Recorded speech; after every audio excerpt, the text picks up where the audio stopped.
Hi and welcome to Swiss Codes Daily Market Talk. It's Friday, January 24th.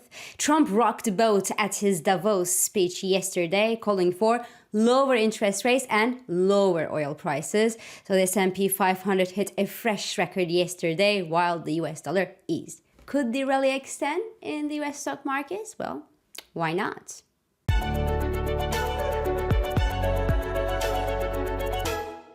So the US yields and crude oil fell and the S&P 500 extended gains to a fresh all-time high yesterday as the US President Donald Trump said in his virtual speech in Davos that he would push for further interest rate cuts in the US and ask OPEC to lower crude prices.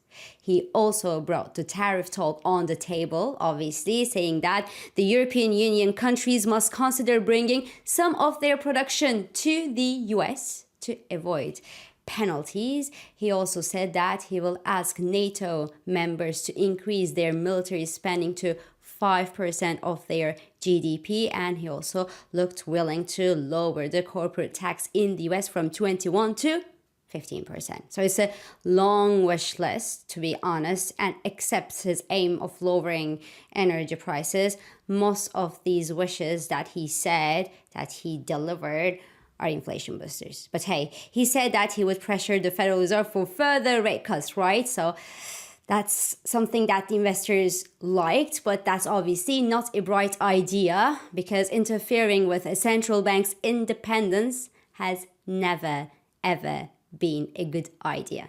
Because if the monetary policies start serving the government goals so explicitly, well, you end up like Turkey, roasted. Now, the US 2-year yield is yesterday below the 4.30% level, but the US 10-year yield rose to 4.66% mark on rising worries that the lower tax rates in the US would increase the US deficit, obviously. So activity on Fed funds futures still show hesitation regarding the next rate cut from the Fed in the May meeting with around a 50-50 chance attached to it. But stock investors don't really care because the S&P 500 went straight up yesterday to close the session at a fresh all-time high.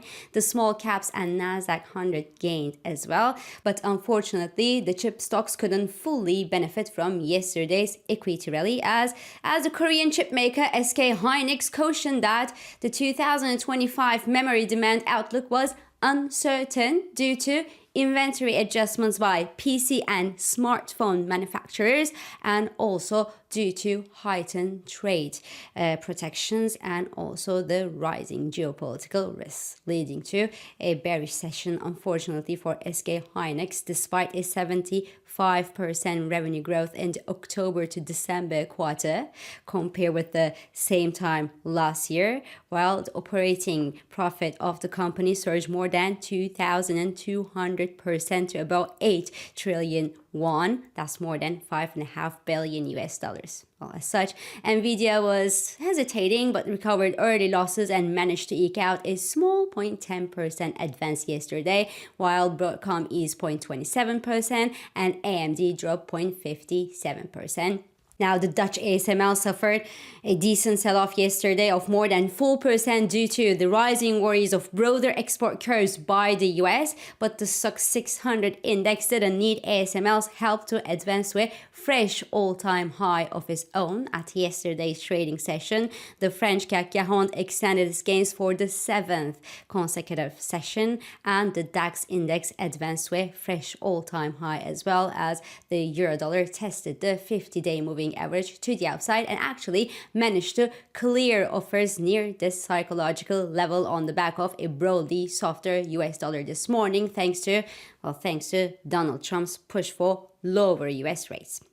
Now, the question is, could this last, right? Well, why not? Because the stock markets being at record high levels is a usual thing, really. And the latest reports actually suggest that the latest rally that we've seen in equity prices wasn't even boosted by big buyers. Because according to Deutsche Bank, well, the bullish positioning among the big players like quantitative funds, for example, has fallen to a 2-month low recently. And the commodity trading advisors called CTAs, well, that follow trends, also cut their exposure recently. Why is that good news? Well, it could be good news for investors and for the market sentiment, because if the big names decide to return to the market with the prospects of lower interest rates and strong corporate earnings, additional billions could flow into the market and further back the actual equity rally. And indeed, Deutsche Bank's latest reports show that hedge funds have started to increase their bullish positions following last week's softer than expected US inflation data. And Deutsche Bank analysts also say that the return of the CTAs could eventually bring between 15 to 30 billion US dollars back to the market. So that would be a nice additional push for the stock indices and the stock prices. In the FX markets, as I said earlier, the US dollar's broad-based weakness, well, actually, less major peers take a breather and recover. The euro dollar now trades above the 50-day moving average this morning at the time I'm talking here, and the pair is preparing to test the next technical resistance, which stands at 104.60 level, the minor 23.6% Fibonacci retracement on September to January sell-off. Now, breaching that minor Fibonacci level won't be a game changer.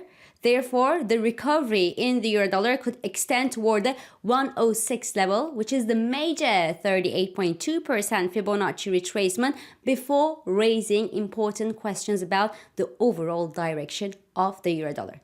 Because fundamentally speaking, well, we start hearing some incoming bets and rumors of a potential 50 basis point cut from the European Central Bank by mid-year, while some other investors are actually growingly concerned about the inflation dynamics in Europe. So the ECB members continue to give signs of further policy easing, but the question is how much easing we will get. As such, the top sellers will certainly be chasing interesting top-selling opportunities as the pair climbs toward the 105-106 range, even though Donald Trump is pushing for lower rates in the US. Cable, on the other hand, is extended gains on the back of a broad-based US dollar weakness as well, and the pair could gain filled until the 126.50 Fibonacci mark without being caught by the fundamental radar either. But the fundamentals in the UK are not shiny, unfortunately, because the latest data show that the consumer confidence in the UK dropped to a 14-month low,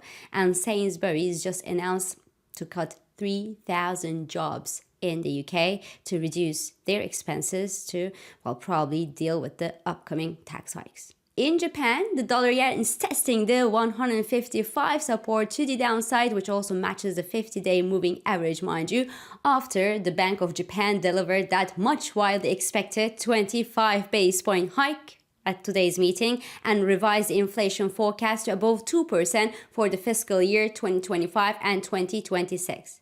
Now, the BOJ's determination in policy normalization should increase the confidence among the Japanese yen bulls and lead to a gradual and hopefully a sustainable appreciation of the Japanese yen. So the pair could be expected to return toward the 150-153 range, including the 200-day moving average and also the major 38.2% Fibonacci retracement on September to January rebound, before raising fundamental questions like, does the dollar yen really deserve to step into the medium-term bearish consolidation zone, which would be a medium-term bullish consolidation for the Japanese yen. In the energy markets, crude oil sank into its own medium-term bearish consolidation zone at yesterday's trading session in a sell-off that has been triggered by Donald Trump's push for lower oil prices in his Davos speech. So the price of crude consolidates below the 200-day moving average this morning and somehow testing this level to the upside, but a weekly close below the $75.20, $75.40 per barrel range including the 200-day moving average and the major 38.2% Fibonacci retracement on December to January rebound respectively, should give a stronger hand to oil bears from next week and pave the way for further losses in crude oil prices, while regaining that major Fibonacci support could maintain hope for the recent rally to stay alive, but the risks for oil prices look tilted to the downside. So this is all for this week, everyone. I'm İpek Özkardeşkaya, and thank you for joining me, and thank you for all your beautiful and supportive comments. I hope this episode of Market Talk has been helpful and it has been insightful to you. So please do not hesitate to leave your comments, your reactions, and your questions below, as usual.